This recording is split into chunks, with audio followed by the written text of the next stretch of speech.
Do you remember those dinosaur books from when you were a kid? The ones where you memorized all the names and genuinely believed you were going to be a paleontologist when you grew up?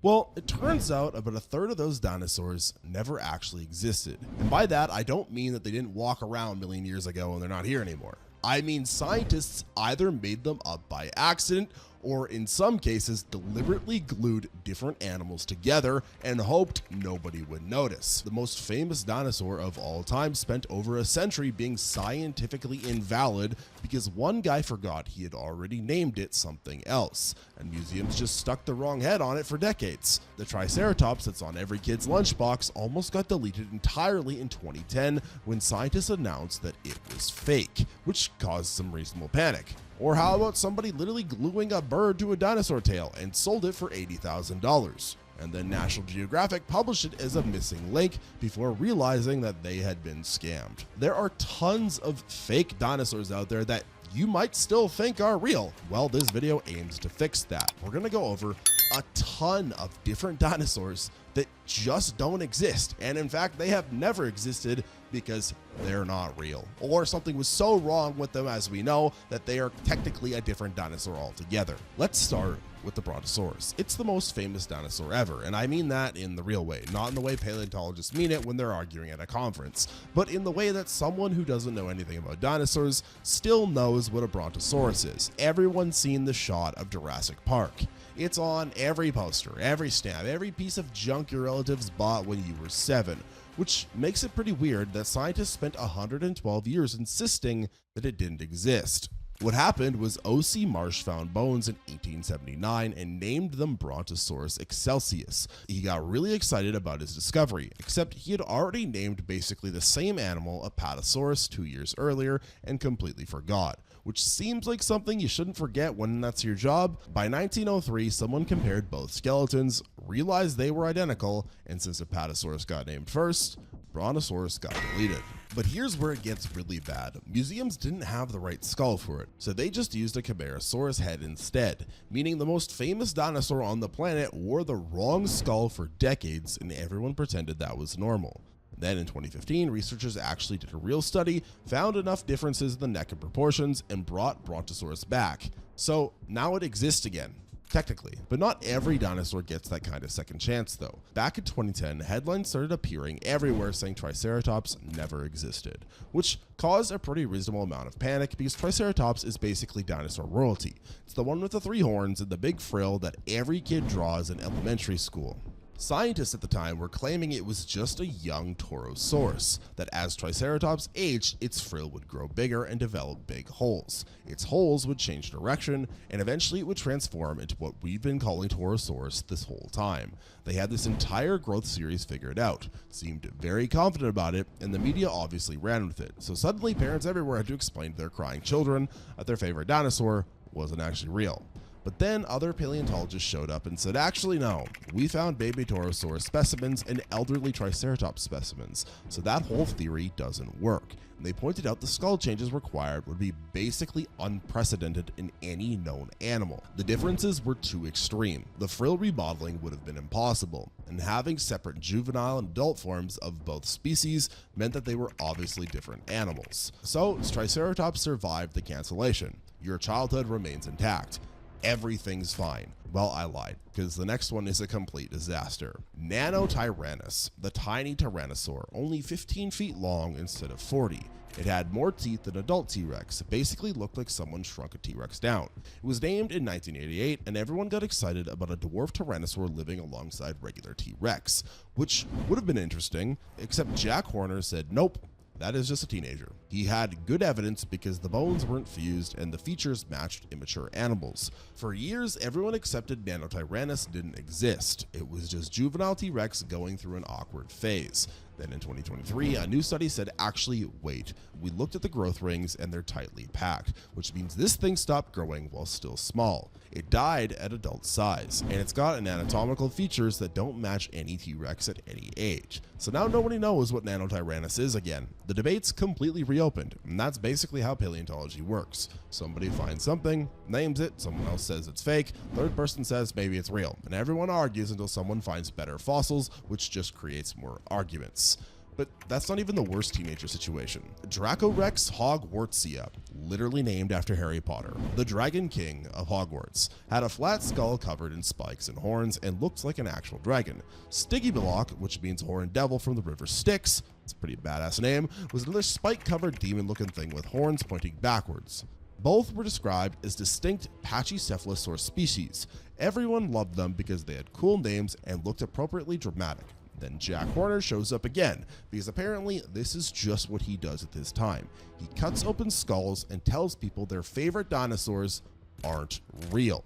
He says both are just teenage Pachycephalosaurs going through a phase. He actually cut open the skulls to prove it, looked at the bone growth patterns under a microscope, and the bones were full of blood vessels and growth channels, which means they're juvenile, not adult. Then he laid out this perfect growth series showing how a flat-headed spiky baby becomes a partially domed teenager with some spikes, which then becomes a fully domed adult with basically no spikes because they all got reabsorbed back into the skull as the dome grew. So the Dragon King of Hogwarts never ruled anything. These are the same dinosaur. If you're genuinely enjoying watching me kind of tear apart your childhood one fake dinosaur at a time, hit the like button, subscribe with the notifications on, because apparently you enjoy this type of stuff. Drop a comment telling me which of these have surprised you the most so far, and follow me on TikTok and Instagram where I post content that you're not going to be able to see here, including videos about your favorite dinosaurs that do actually exist. But, you know, at least a lot of those were honest mistakes. Let's move on. National Geographic in 1999 announces the missing link between dinosaurs and birds. It's a perfect transition fossil showing exactly how evolution worked. A bird front with a raptor's tail, and they cover this whole thing with glossy photos and fancy headlines. But turns out it was completely fake. Someone in China literally glued two different animals together to sell it for some money, and National Geographic didn't bother to check because they were too excited about having an exclusive story. The thing had 88 separate pieces of bone and rock carefully arranged with grout, and it looked convincing enough that it sold for $80,000 to a private collector who apparently didn't ask any questions. Chinese paleontologist Zhu Jing sees the magazine photos and immediately recognizes the tail because he owns the matching piece in a museum, the counter slab that proves that these came from the same rock split in half. So he does some detective work and exposes the whole thing as fraud within months. National Geographic had to issue this extremely embarrassing retraction admitting they got fooled. The scientific community learned a valuable lesson about verifying where fossils actually come from before publishing major discoveries, which honestly seems like something they should have known already, but apparently not. Most of these don't happen to be deliberate lies though, just regular incompetence. Let's talk about Ultrasaurus, and yes, it's spelled with an O and not a U because of some naming drama that we'll get to in a bit. It was announced in the 1980s as possibly the biggest dinosaur ever found. The name screams, we found something huge and we're very proud of it.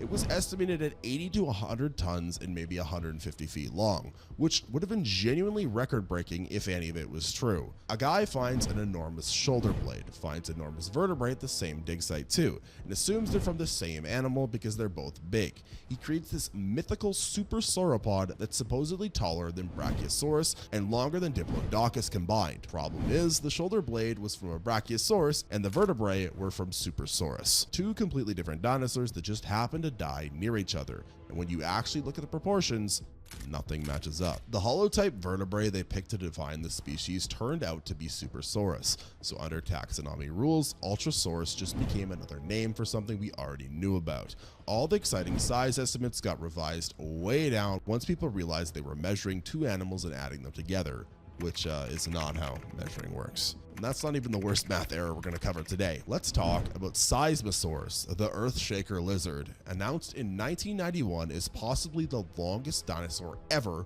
at 130 to 170 feet. The whole thing was based on some tailbones and a lot of wishful thinking. One guy found a vertebrae and thought they were from way down toward the tip of the tail where bones get smaller, so he calculated backward, assuming this massive length by comparing everything to Diplodocus and extrapolating from there. Turns out he completely misidentified which part of the tail the bones came from. They were actually from closer to the base where bones are naturally bigger. So when you correct for that, the length drops to about 110 feet, which is still big, but not remotely close to the record he was claiming. Every single feature that was supposed to make Seismosaurus unique matched Diplodocus exactly, so the whole genus collapsed into just being Diplodocus halorum.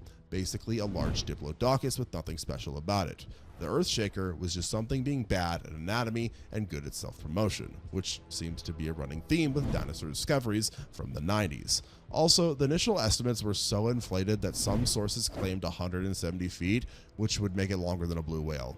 And nobody thought to question that until they actually finished preparing the skeleton years later. But at least we can identify complete skeletons properly now, right? Well, go back to 1856 and every dinosaur book has Trachodon, the classic duck-billed dinosaur painted grazing in swamps. Charles Knight made these famous paintings of it. Everybody knew the name. It was named from worn teeth, just teeth, nothing else. And the problem is all hadrosaurs have basically the same grinding teeth, so you cannot tell species apart from just teeth alone, which did not stop anybody from trying. Trachodon became this wastebasket where anytime someone found hadrosaur teeth, they would just call it Trachodon and moved on. Eventually, it had 16 different species under the name, some of which turned out to not even be hadrosaurs. Some were ceratopsians, which is a completely different group, but apparently people in the 1800s would just assign any vaguely dinosaur-shaped tooth to whatever name was convenient. By the 1970s, the name got completely abandoned. All of those species got reassigned to Edmontosaurus, Lambeosaurus, or any other actually real genera, and the original teeth are too generic to identify anything. Museums that had Trachodon on display just quietly changed the labels to Edmontosaurus and hoped nobody noticed, which mostly worked because who is checking museum labels that carefully? Let's talk about another ceratopsian mess that not enough people talk about.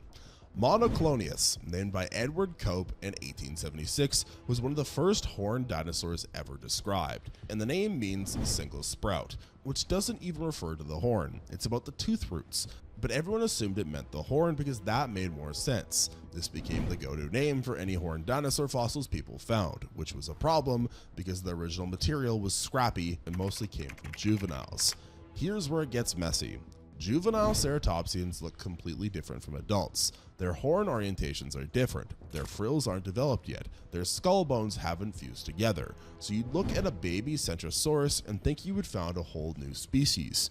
Every specimen labeled Monoclonius got studied later and turned out to be young versions of other dinosaurs, mostly Syntarsus or Styracosaurus, and you could tell because the skull bones were still separate, which only happens in immature animals. The original Monoclonius type specimen is so incomplete that nobody can match it to any adult form, so the name just sits there unused while everything called Monoclonius got renamed. It's another situation where someone found baby bones, didn't know what baby dinosaurs looked like, and created a phantom species that lasted over a century. Now that one at least kept its name until science caught up though. Unlike this one. In 1866, Edward Cope names a fierce predator Laelaps after a mythological dog that never failed to catch its prey. It's a pretty cool origin story. It's one of the first big theropods discovered in North America. The problem is the name was already taken by a mite, a tiny arachnid that got named Laelaps back in 1832. And taxonomy rules say that you can't have two animals with the same genus name regardless of what they are. Rival paleontologist O.C. Marsh, who absolutely hated Cope, gleefully points this out in 1877 and renames it Kryptosaurus, which means tearing lizard, and is significantly less cool. Marsh is technically correct, which is the most annoying kind of correct, especially when it's coming from someone you despise. So Cope had to watch his cool dinosaur name get replaced by something boring. The famous Charles Knight painting from 1897 is still titled Leaping Laelaps because the name stuck around in popular culture even though it was scientifically dead. Laelaps is not a dinosaur anymore. It doesn't exist. And honestly, Laelaps does sound better than Kryptosaurus, so you can understand why people kept using it. Now it only shows up as a historical footnote about the Cope-Marsh rivalry, which was basically two rich guys with PhDs being petty to each other for decades. But somehow that's not the only time a tiny creature destroyed everything. Syntarsus, a small theropod from Zimbabwe, named in 1969, means fused ankle. It seemed totally fine for 32 years, and then in 2001 someone's checking zoological databases and discovers a beetle was already named Syntarsus in 1869, over 100 years earlier, which means the dinosaur name is invalid and has to be changed immediately. Go to jail, you have broken the law. It gets renamed to Megapanosaurus, which literally translates to, I kid you not, big dead lizard. and paleontologists absolutely hated this name because it sounded stupid and vaguely insulting, but it was technically valid, so they were stuck with it. You can imagine the frustration of having your research subject go from having a decent scientific name to being called Big Dead Lizard because of a beetle nobody's ever heard of. Then it gets even worse because later analysis suggests that Meganophosaurus might just be Colophysis anyway, meaning this animal went through 3 different names: Syntarsus to Meganophosaurus to possibly just Colophysis, and might end up become something we already knew about this whole time. That is peak taxonomic chaos, where you spend 50 years studying something only to find out it probably didn't need its own name at all, and you wasted everyone's time, including your own. But hey, at least we're past naming things from single teeth, right? Troodon, the smartest dinosaur with the biggest brain to body ratio, featured in every documentary about dinosaur intelligence, famous for being clever and deadly and all that stuff. It was named in 1856 based on one single tooth with some unique serrations, and for 130 years, every Troododontid skeleton that got found just automatically got called Troodon because why bother checking? Modern paleontologists realize that those skeletons represent multiple different species from different time periods and locations, so they split them into Latiniviatrix and Styracosaurus and others, and the original Troodon tooth is too generic to definitively match any of them. Tooth morphology varies by position in the jaw and by age, so using one tooth to define a whole genus is always going to end very badly. It then gets declared a dubious name in 2017, so the smartest dinosaur doesn't technically exist anymore as a valid genus. It was just a catch-all term for an entire family of related animals. Every documentary that talks about Troodon is technically discussing something that isn't scientifically recognized, which means that you've been lied to by David Attenborough, and more importantly, me. And speaking of things getting misdated, this next one is off by a very, very long time. Let's go back to 2009 when Paul Serrano announces Raptorex, a tiny tyrannosaur that's only 5 feet long from 125 million years ago, which would mean the T-Rex body plan evolved at small size first and then scaled up later. It's a revolutionary discovery if true. It changes our entire understanding of tyrannosaur evolution, and it gets published in major journals. One small issue though. The fossil was illegally smuggled out of China and sold for $80,000, and the dealer lied about where it came from because lying makes things sell better apparently.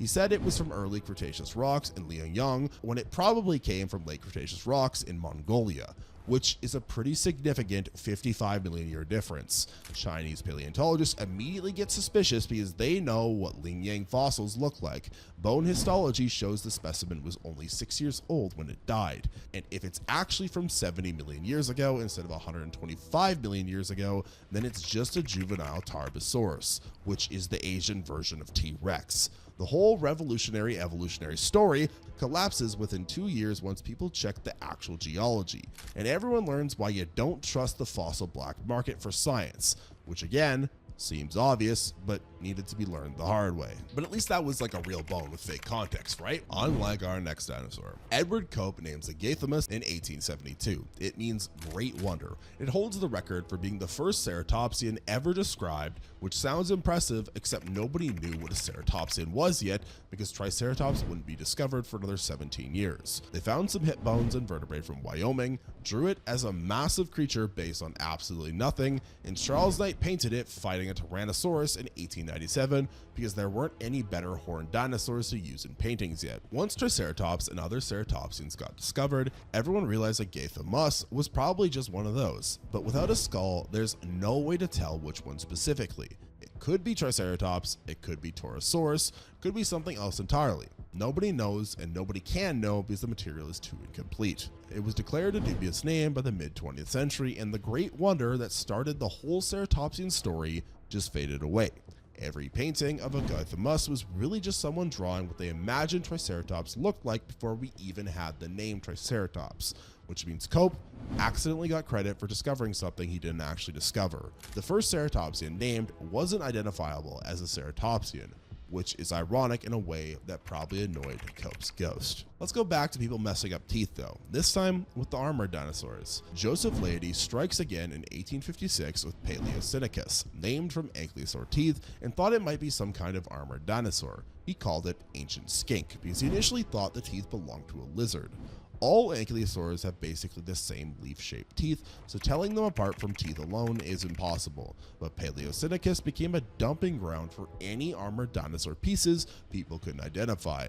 One species assigned to Paleoscincus turned out to be Edmontonia. Another turned out to be a stegosaur, which isn't even the same group. The original teeth are completely generic and probably belong to some nodosaur, but good luck figuring out which one. It was abandoned as a useful name by the late 20th century, and the famous Charles Knight painting labeled Paleoscincus is actually just Edmontonia because Knight was working with outdated information, and again, nobody corrected him.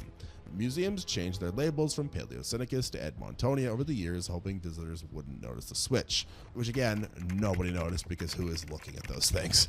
Let's move on to modern discoveries though, because they're better, right? We have better techniques. Now, surely we wouldn't accidentally include turtle bones into a dinosaur description, right? We would never do that. That's crazy. It gets announced in 2015. It's a huge raptor from the Hell Creek Formation living alongside the T-Rex. It was 17 feet long with giant sickle claws. It has these bones they identified as furculae, which are wishbones that suggest big wing feathers. It's a pretty exciting discovery. It fills a gap in the ecosystem, and everyone's happy about finding another top predator.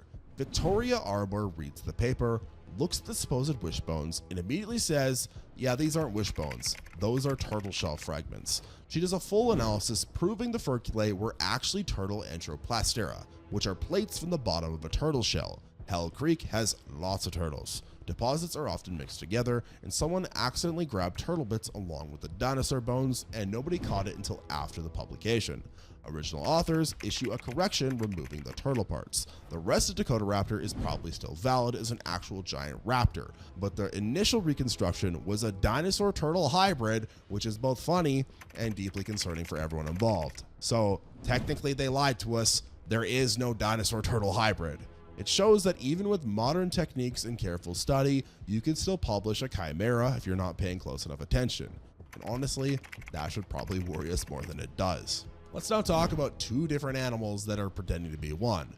Gojirasaurus gets named in 1997 after Godzilla, because the Japanese name is Gojira. It's supposed to be this large Triassic predator at 18 feet long, which would have been genuinely huge for that time period. It was found in New Mexico from mixed bone bed deposits, which should immediately raise red flags, and the fossils included various pieces that weren't clearly connected to each other. Just a side note, why do all the cool dinosaur names have to be the ones that don't actually exist? Like Gojirasaurus is such a cool name. Some bones look like Colophysid theropod material. Others, especially the jaw fragments, might belong to Rhesusian, which is a completely different type of predator that isn't even a dinosaur. So you've potentially got two separate animals mixed together. It is not described from a single clearly associated skeleton. It has no unique features set apart from existing genera, and if you ignore the size estimate, you would probably just call it a large Colophysis and call it a day. Now, it's considered dubious or undiagnostic. It rarely shows up in recent literature about Triassic dinosaurs, and the Godzilla lizard that was supposed to be this cool predator just faded into obscurity within about 5 years. It turns out naming something after a movie monster doesn't automatically make it valid, which honestly should have been clear from the start, but paleontologists love their pop culture references too much to care. At least Godzilla had a decent run though before disappearing. Unlike Kryptosaurus, Harry Seeley names Kryptosaurus in 1869 from a partial femur found in Jurassic England. The name means hidden lizard, which is almost too perfect because it stayed hidden in the sense that nobody could figure out what it actually was. First, they thought it was an iguanodont, then someone said maybe ankylosaur. Also, there was this whole situation where somebody tried renaming it Cryptodraco because they mistakenly thought the name was already used by a fish, which it wasn't, so that just added the confusion for no reason. Fast forward a lot of years, Ken Carpenter does a review in 2010 and concludes that it's a dubious name.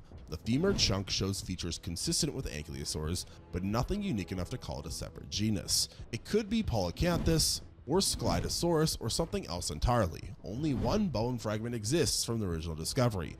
It is impossible to identify beyond some ornithocisian dinosaur, which is paleontology speak for, I don't know. The hidden lizard stays hidden, not because it was good at hiding, but because there wasn't enough of it to see what it was, and now it only exists as a footnote about how Victorian paleontologists would name anything from any fragment they found and just hope for the best. Unfortunately though, we are not done with tooth problems again. Joseph Leidy in 1868 names a Bullysodon from a tyrannosaur tooth with a smooth front edge.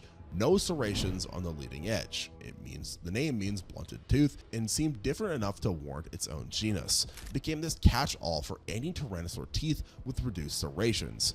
Dozens of species got shoved under it from both North America and Asia. Some researchers thought maybe it was a different lineage that survived late into the Cretaceous. Turns out juvenile tyrannosaur teeth often lack front serrations because they're more needle-shaped when the animals are young, and as they grow, the serration patterns change with age. So all of these Abelisodon teeth were just baby Tyrannosaurus or Daspletosaurus or Tarbosaurus going through normal development. They had never found a skeleton to match the teeth to. It was declared dubious by the 2000s and completely dropped from modern tyrannosaur research. We were naming baby teeth as if they belonged to adult animals, and again, nobody questioned it for over 130 years. Seems like something you should figure out faster, but apparently not. As you're probably learning from this video, it is very easy to make mistakes when you name baby teeth. And unfortunately, we are still making mistakes like this today, because let's talk about Thunder Thighs itself, Brontosaurus. It gets announced in 2011, and its name literally means thunder thighs, which is suggestive at the worst. And the media absolutely loves it because of the nickname alone. Now it's like a thing people call like women that are jacked or whatever, right? Now I think thunder thighs is a compliment. It means you're like jacked with your thighs, right? Anyways, based on very incomplete fossils, including a hip bone and some shoulder and vertebrae fragments, the ilium had an unusually large blade where thigh muscles attach, which supposedly meant it could kick predators to death or something. Analysis in 2013 suggests it might be dubious though. It's not diagnostic enough to confirm it's actually a new genus, and the supposed unique features could just be damage to the fossil or normal variation that happens in sauropods. The site also had remains of other sauropods, including Sauroposeidon, which makes it hard to tell what belongs to what, and there's been no follow-up discovery since that initial description, which is never a good sign. So it might just fade away as another fragmentary sauropod that can't be properly identified. The whole kickboxing sauropod concept was fun for headlines, but probably was reading way too much into one broken bone. It proves that even in 2011, with modern techniques, we can still get overexcited about incomplete bones and create dinosaurs that honestly shouldn't exist. Which really makes you wonder which dinosaurs are going to be deleted in the next 50 years. Because if we've definitely been wrong about them before, we're probably wrong about them right now. I don't know. It's a fun thing to think about. It's a little depressing, but who cares? Anyways, if you enjoyed watching this video, make sure to give it a like and comment down below which of these dinosaurs you learned about was the most interesting. Also, make sure to subscribe to the channel and hit the notification bell so you don't miss out on any of our future uploads.